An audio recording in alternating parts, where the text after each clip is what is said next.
Niger, exfiltration de Bazoum, la main noire de Paris. Nous nous interrogeons encore, mesdames, messieurs, ce matin. Et oui, c'est comme ça que nous faisons d'ailleurs tous les matins pour avoir la bonne information.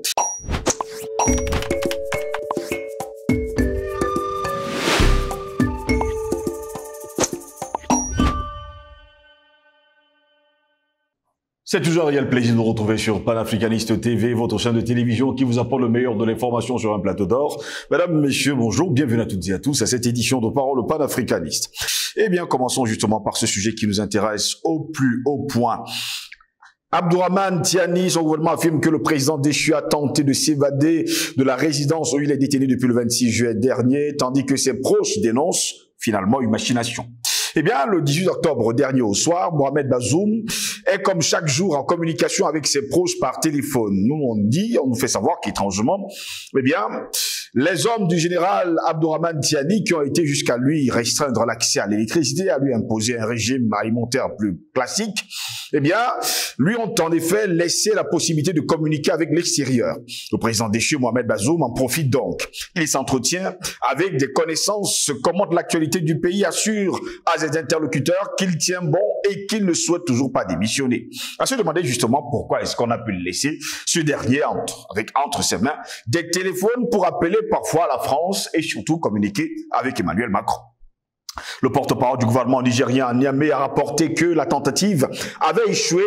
Dans le même temps, les premiers soldats français à avoir justement quitté le pays sont arrivés au Tchad voisin. Le 19 octobre, le lendemain, eh bien, autour de 3 heures du matin, le président déchu Mohamed Bazoum, accompagné de sa famille, ses 2 cuisiniers et 2 éléments de sécurité, eh bien, a tenté de s'évader de son lieu de détention, a déclaré d'ailleurs le porte-parole du régime, le colonel-major Amadou Abdraman à la télévision nationale. Il a précisé que cette tentative avait échoué et que les principaux auteurs et certains de leurs complices avaient été arrêtés. Une enquête a également été ouverte. Selon le colonel-major, le plan d'évasion de Mohamed Bazoum visait d'abord à la mener dans une planque en périphérie de Niamey avant d'emprunter des hélicoptères appartenant à une puissance étrangère. C'est le terme d'ailleurs utilisé aujourd'hui, sans préciser laquelle en direction du Nigeria.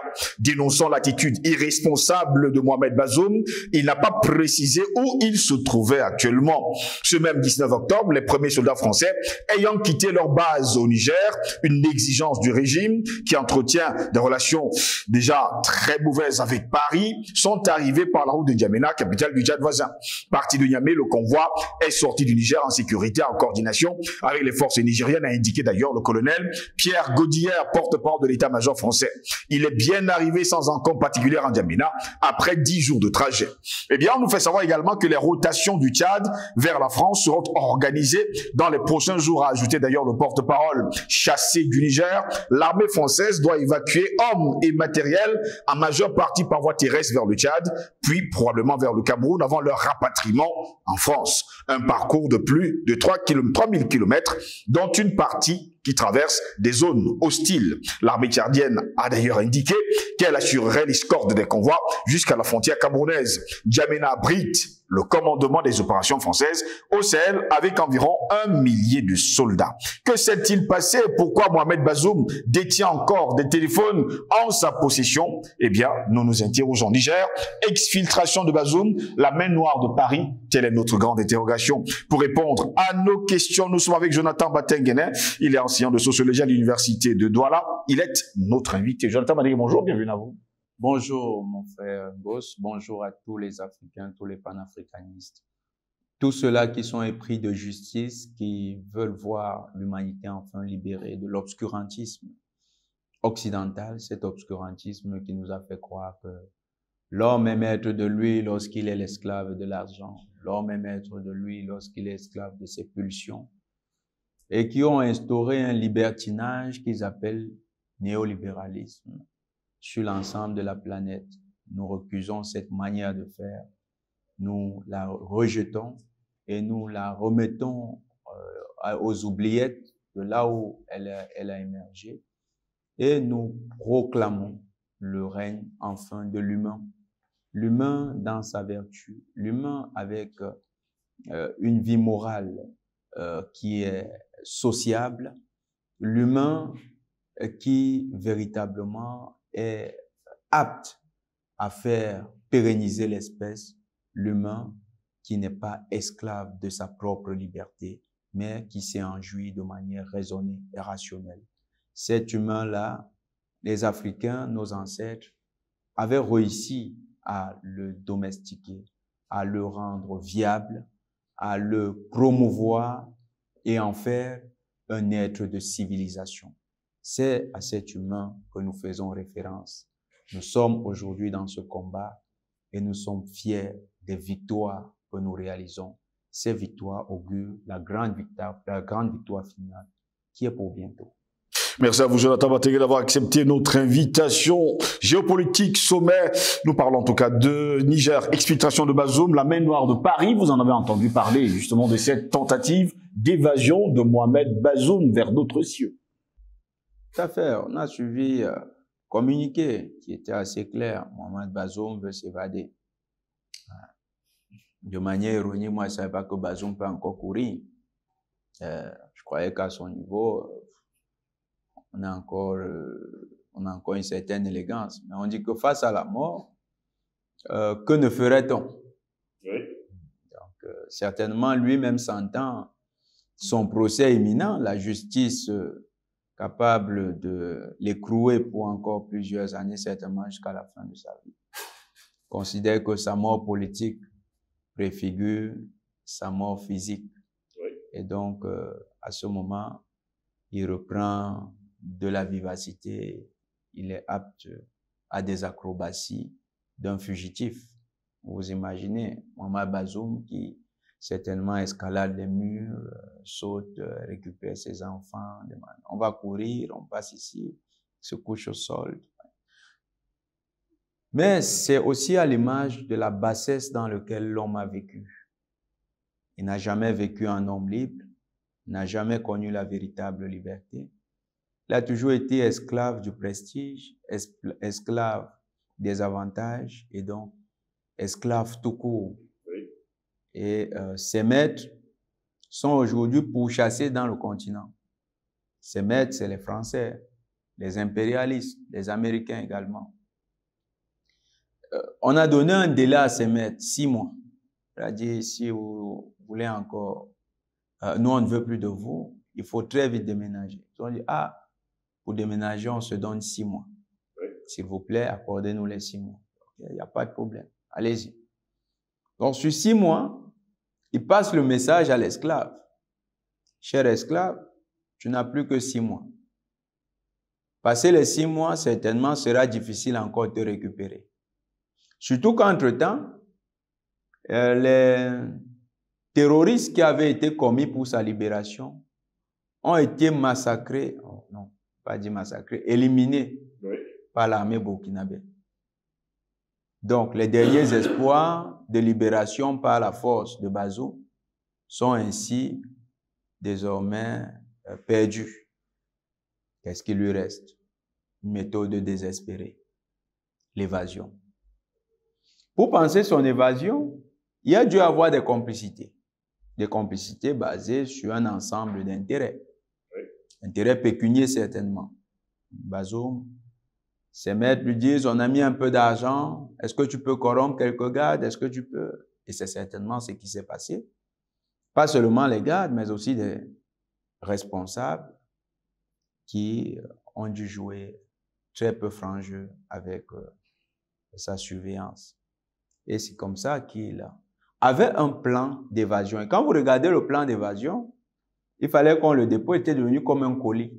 Oui. On le transporte de chez lui jusqu'à un point. Et de ce point, on va le transporter pour l'amener vers l'hélicoptère qui l'attend. L'hélicoptère appartient à une puissance étrangère, ce que les autorités ont dit. Certainement la France. Oui. Et la France devait le transporter jusqu'en N'Djamena, où il devait attendre le contingent qui est chargé de la sale besogne que nous avons expliqué dans la précédente. Direction Nigeria. Et puis, non, il ne va jamais aller au Nigeria. Jamais. Là, c'est pour faire diversion, mais Nigeria. Qu'est-ce qu'il y aurait de pertinent au Nigeria? Bazoum, la France dit que Bazoum doit redevenir le président. s'il y a une rébellion qui va être activée au Niger, c'est pour ramener Bazoum. Oui. Et la rébellion doit être activée à la frontière avec le Tchad, doit être certainement même soutenue par les Tchadiens. Quand vous voyez tout le jeu de troupes que les soldats de la MINUSMA, contingent tchadien, posent vis-à-vis des FAMA, vous comprenez que le pouvoir actuel au Tchad a vacillé et est totalement devenu larbiniste. Donc voilà le plan qui était ourdi. À partir du Tchad, ramener Bazoum comme le messie triomphant sur les chars ou bien sur les pick-up des rebelles jusqu'à Niamey. C'était ça, le plan. La tentative d'évasion de Bazoum vient à la suite d'un ensemble de négociations spécifiques. Regardez les différentes visites de la CEDEAO, les différentes sorties de l'ex-CEDEAO. Oui. La CEDEAO des élites, cette ancienne CEDEAO qui est en train de mourir parce que la nouvelle CEDEAO des peuples est en train de naître. Regardez les différentes sorties. Toutes ces sorties visent essentiellement une chose. Soit c'est la santé de Bazoum, soit c'est l'alimentation de Bazoum, soit c'est les conditions de détention de Bazoum, soit c'est l'échange de Bazoum.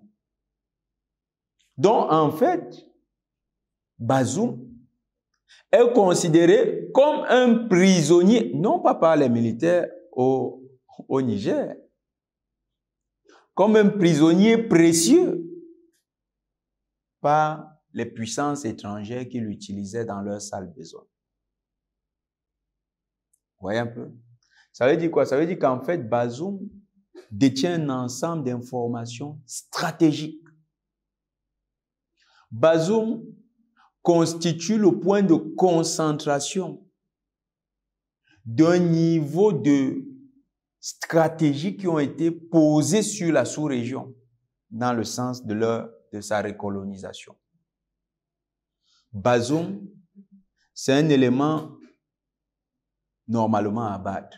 Oui. Le président Vandakani, dans une émission, expliquait que ce genre d'homme, on l'exécute.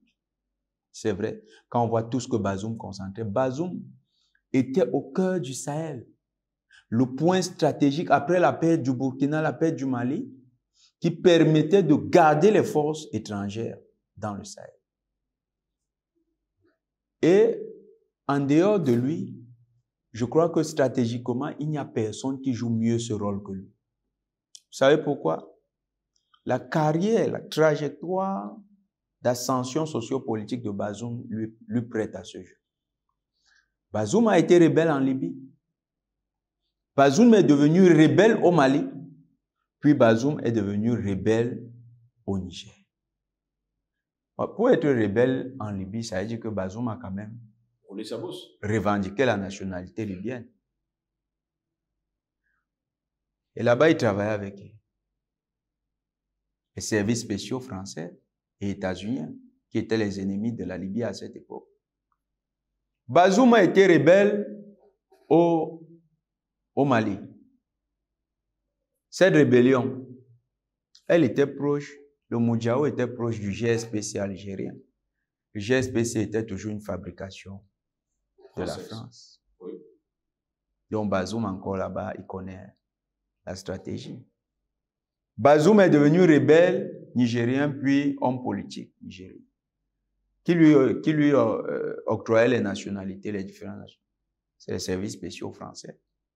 Donc vous comprenez que dans le dispositif de déstabilisation de la France dans le Sahel et des États-Unis aussi, Bazoum est une pièce maîtresse. Il est le pendant militaire de Ouattara. C'est-à-dire Ouattara, c'est la déstabilisation politique à partir de ce qu'on appelle l'économie. Et Bazoum, il est le pendant militaire pour cette sous-région-là.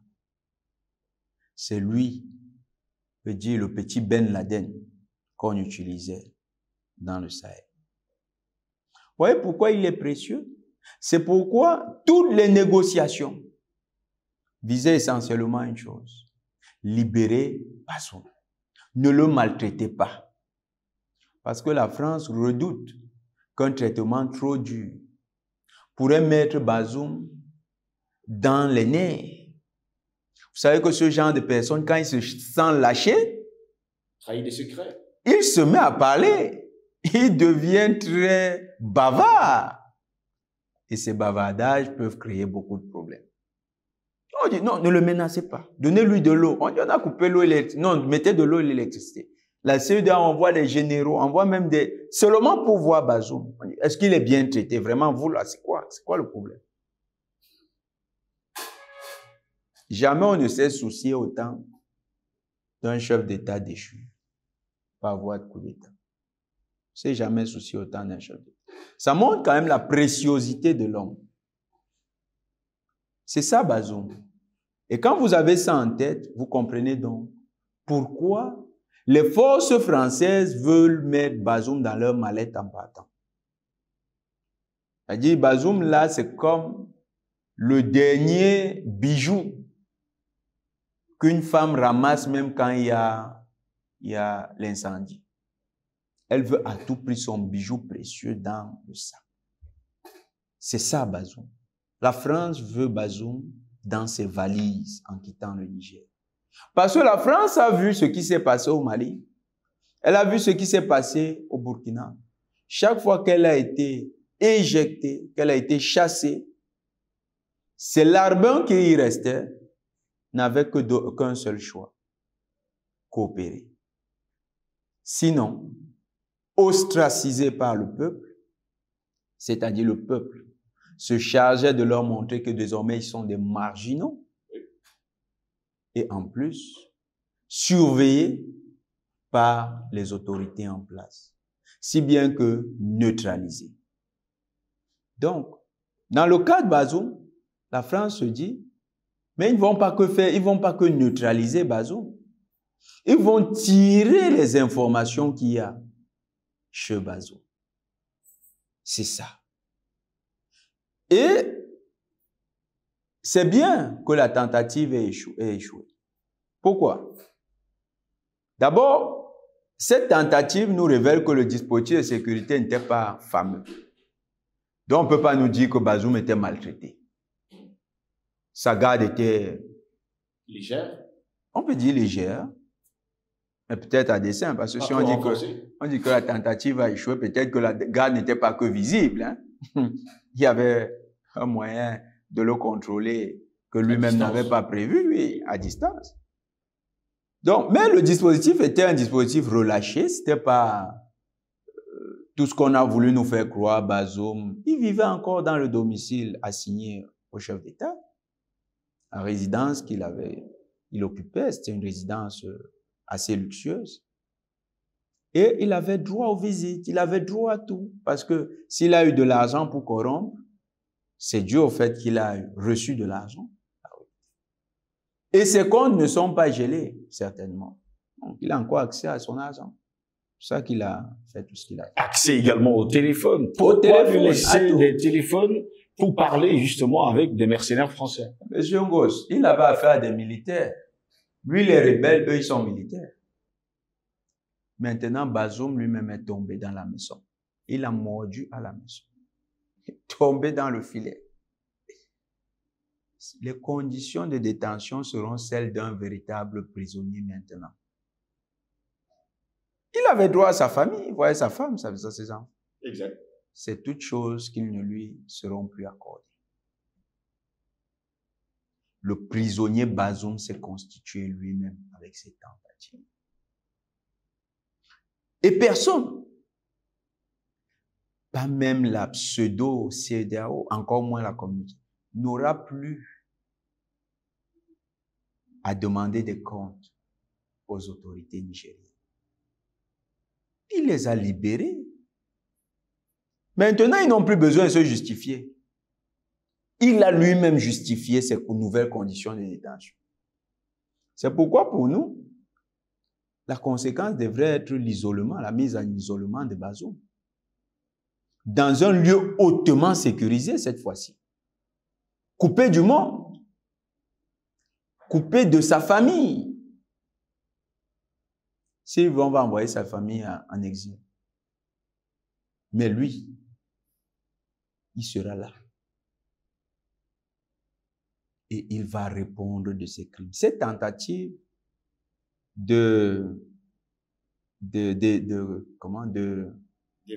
d'évasion doit également faire partie des éléments du procès.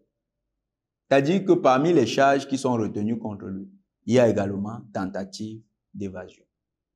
En fait, Bazoum n'a fait qu'aggraver son cas. On ne dit pas que c'était léger, c'était déjà très lourd. Mais là, il a alourdi davantage. On dit souvent jamais 203. Peut-on penser, imaginer que dans les jours à venir, les mercenaires français pourront justement mettre tout en œuvre pour le libérer finalement? Lorsqu'ils ont attaqué la garde nationale, avec le soutien des mercenaires français, des légionnaires français, les terroristes espéraient que ce serait assez facile de récupérer Bazoum. Ils ont tué des militaires de la garde nationale. Ils ont même fait libérer des chefs terroristes qu'ils ont ramenés à qui ils ont donné des consignes certainement. Donc, s'ils l'ont fait, c'était au premier jour de la destitution de Bazoum. Ça veut dire qu'en fait, avec cette tentative d'évasion, ils peuvent multiplier les initiatives. Nous, ce que nous conseillons aux autorités nigériennes, oui. Bazoum doit être dans le sous-sol, soit d'une base militaire hautement sécurisée, soit de la présidence de la République. Il faut que, s'il est dans les sous-sols de la présidence de la République, le président Tchani, quand il se réveille le matin, il va le voir, il le salue. Bazoum, bonjour. Tu as bien dormi? Il dit, nous avons droit à la même sécurité parce que c'est des lieux hautement sécurisés. On le garde là au sous-sol durant ces 6 prochains mois. Les Français ne manqueront pas de tenter de le faire libérer. Mais là où il sera le mieux gardé, c'est dans ces zones-là. Une base militaire hautement sécurisée dans le sous-sol ou à la présidence de la République. Pour nous, c'est les 2 seuls endroits où on pourrait le garder, qui garantissent que Bazoum va... Il ne s'enfuira pas cette fois-ci? Il va passer ces 6 mois au calme. Les Français vont partir. Certainement, cette fois-là, ils auront compris que leur prisonnier précieux. Parce que même s'ils prennent Bazoum, s'ils ne le remettent pas au pouvoir, ils vont le tuer. Le Bazoum, ils n'ont pas besoin d'un Bazoum qui... Entre les mains des autorités nigériennes. Au-delà même des autorités nigériennes, ils n'ont pas besoin d'un Bazoum qui vit en France avec sa famille. Ce genre de personne ne vit pas en France avec sa famille. C'est qu'on va l'éliminer. Donc, là où il est, il faut qu'on le garde bien. Et pendant cette période, qu'on récupère au maximum d'informations. Qu'on le coupe du monde, on récupère beaucoup d'informations. Après les 6 mois, le procès peut être ouvert en tenant compte de toutes les informations qu'il a transmises et de l'exploitation salutaire de ces informations dans le cadre de la resécurisation du Grand Sahel.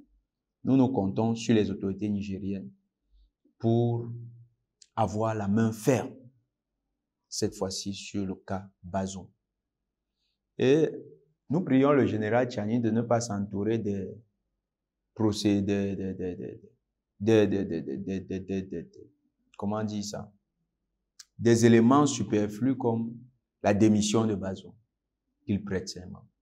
Dans les jours à venir, qu'il prête serment. Nous avons besoin d'une prestation de serment. Certainement après le forum qu'ils envisagent, que ce forum se fasse dans les plus brefs délais et qu'ils prêtent serment. L'Afrique ne saurait comprendre que depuis bientôt 4 mois, les autorités nigériennes n'aient pas prêté serment. Il faut prêter serment. Il faut consolider les acquis de la transition et il faut traiter avec la plus grande fermeté les cas des traîtres comme Bazoum. C'est vrai, un prisonnier gênant aussi pour certains membres de la transition. Vous comprenez pourquoi. Il y a des deals qui étaient passés par le passé, mais ces deals ne valent plus.